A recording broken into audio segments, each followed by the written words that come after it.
Institutions with fewer than 2,000 students will no longer be eligible for funding from the Tertiary Education Trust Fund. The Minister of Education, Tuji Alausa, at the conference in Lagos insisted that the step is essential to curb underutilization. Sharon Jason reports. The federal government has announced that tertiary institutions with fewer than 2,000 students will no longer be eligible for funding from the Tertiary Education Trust Fund (TETFUND). Speaking at a conference in Lagos, the Minister of Education emphasized that the decision is aimed at addressing the underutilization of resources. We just continue to collect TETFUND money and not do anything with it. I'm sad to report to you that when we did some analysis, some polytechnics particularly, they've been opened since 2019. As our last year admission, some of them had 350 students.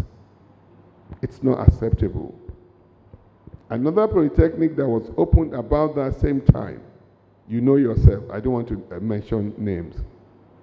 As at the last student count, that institution had almost 18,000 students. It's in the same country. You were opened in 2019. One had 18,000 students. The other one had just about 350 students. And they're getting the same amount of money. That means we're incentivizing bad behavior. That has stopped. At the event, which brought together heads of institutions, bosses and procurement directors, the Executive Secretary of TETFUND discussed both the challenges and opportunities within the education sector. What are specific programs that have been introduced to improve the efficiency of funds utilization for this year? We're also taking extraordinary steps to ensure that this is done. So if you look at our advert, we are actually going to ensure quality assurance. We are sending reputable, internationally respected experts, just like we introduced the idea of using ASU and the other unions to participate in certifying projects. We are even going to be getting consultants this year.